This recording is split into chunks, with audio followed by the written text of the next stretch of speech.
Assalamualaikum warahmatullahi wabarakatuh. Yang terhormat Ibu dosen Novia Angela dan teman-teman yang saya cintai.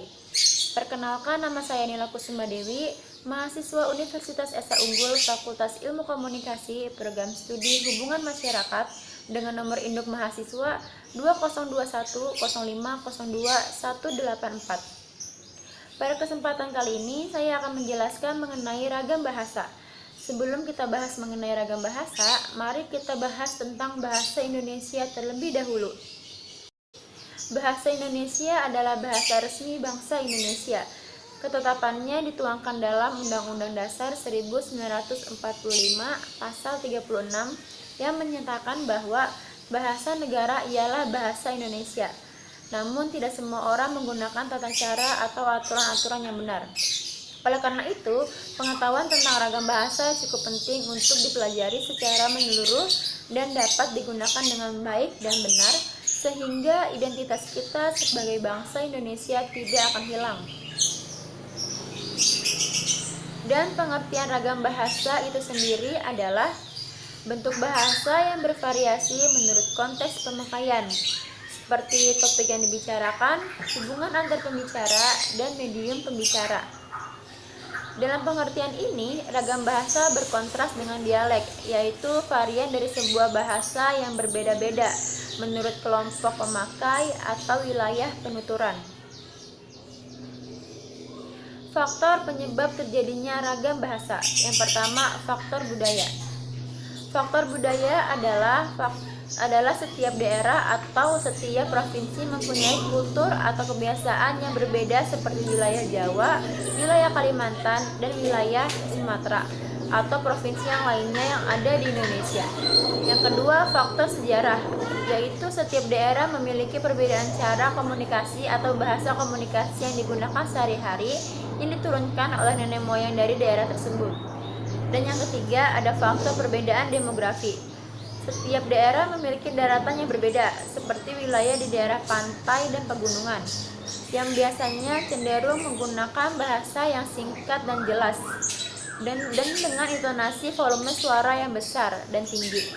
Berbeda dengan daerah pemukiman padat penduduk yang menggunakan bahasa lisan yang panjang, yang disebabkan oleh lokasi mereka yang saling berdekatan, dengan intonasi volume suara yang cenderung lebih kecil. Jenis-jenis ragam bahasa. A. Ragam bahasa dilihat dari penuturannya. Pertama, ragam dialek. Ragam dialek atau daerah adalah variasi bahasa yang dipakai oleh kelompok bangsawan di tempat tertentu. Dalam istilah lama disebut dengan logat. Contoh, logat bahasa Indonesia orang Jawa tampak dalam pelafalan B pada posisi awal nama-nama kota, seperti Bandung, Banyuwangi, atau realisasi pelafalan kata seperti pendidikan, tabraan, kenaian, dan geraan. Yang kedua, ragam terpelajar. Bahasa Indonesia yang digunakan oleh kelompok penutur berpendidikan tampak jelas perbedaannya dengan yang digunakan oleh kelompok penutur yang tidak berpendidikan. Di sini ada contoh tabel perbedaan kelompok yang berpendidikan dengan kelompok tidak berpendidikan. Pada kelompok tidak berpendidikan, kata video diucap dengan video, kata film sering diucap dengan film, lalu kata vitamin diucap dengan vitamin, kata kompleks diucap dengan kompleks, dan kata fajar diucap dengan fajar. Yang ketiga, ragam resmi. Ragam resmi adalah bahasa yang digunakan dalam situasi resmi, seperti pertemuan-pertemuan, peraturan-peraturan, dan perundang-undangan. Ciri-ciri ragam bahasa resmi yaitu menggunakan unsur gramatikal secara eksplisit dan konsisten, menggunakan imbuhan secara lengkap, menggunakan kata ganti resmi, menggunakan kata baku, menggunakan EYD, menghindari unsur kedaerahan. Yang keempat, ragam tidak resmi. Ragam tidak resmi adalah ragam bahasa yang digunakan dalam situasi tidak resmi, seperti dalam pergaulan atau percakapan pribadi. Ciri-ciri ragam bahasa tidak resmi kebalikan dari ragam bahasa resmi. Lalu jenis ragam bahasa yang kedua ada ragam bahasa dilihat dari cara berkomunikasi. Yang pertama, ragam lisan. Ragam bahasa lisan adalah suatu ragam bahasa yang dihasilkan oleh alat ucap. Dalam hal ini, kita harus memperhatikan tata bahasa, kosakata, dan lafal dalam pengucapannya. Selain itu, pembicara dapat mengatur tinggi rendahnya suara yang dikeluarkan, dapat mengatur mimik atau ekspresi wajah, serta gerak tangan atau isyarat. Dan yang kedua ada ragam tulis. Ragam bahasa tulis adalah bahasa yang dihasilkan dengan memanfaatkan tulisan dengan huruf sebagai unsur dasarnya. Dalam ragam bahasa tulis, kita harus memperhatikan beberapa hal seperti tata cara penulisan atau ejaan. Jenis ragam bahasa yang terakhir adalah ragam bahasa dilihat dari topik pembicaraan. Pertama, ragam sosial. Ragam sosial yaitu ragam bahasa yang sebagian norma dan kaidahnya didasarkan atas kesepakatan bersama dalam lingkungan sosial yang lebih kecil dalam masyarakat. Misalnya, ragam bahasa yang digunakan dalam keluarga atau persahabatan dua orang yang akrab dapat dikatakan sebagai ragam sosial. Selain itu, ragam sosial berhubungan pula dengan tinggi atau rendahnya status kemasyarakatan lingkungan sosial yang bersangkutan. Yang kedua, ragam fungsional. Ragam fungsional adalah ragam bahasa yang dikaitkan dengan profesi, lembaga, lingkungan kerja, atau kegiatan tertentu lainnya. Ragam fungsional juga dikaitkan dengan keresmian keadaan penggunaannya. Ragam fungsional dapat menjadi bahasa negara dan bahasa teknis keprofesionalan, seperti bahasa dalam lingkungan keilmuan atau teknologi, bahasa dalam ilmu kedokteran, dan dalam keagamaan. Yang ketiga, ragam jurnalistik. Ragam jurnalistik adalah ragam bahasa yang dipergunakan oleh dunia persurat kabaran.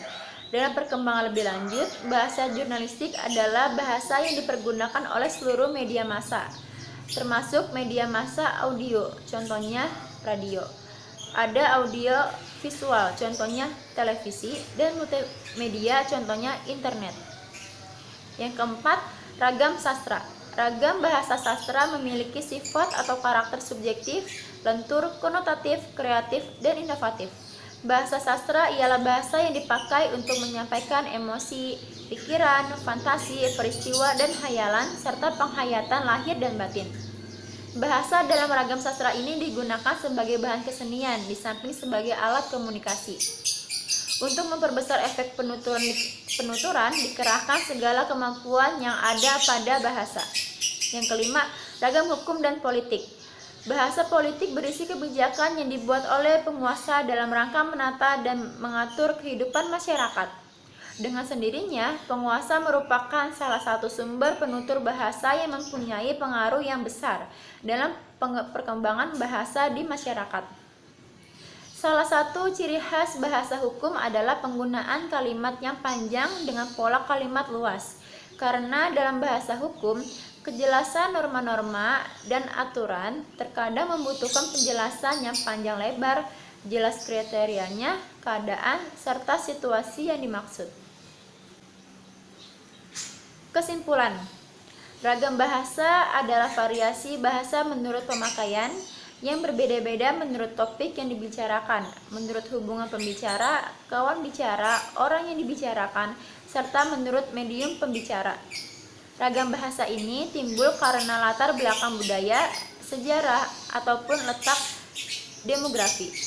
Akibatnya muncul berbagai variasi bahasa Indonesia.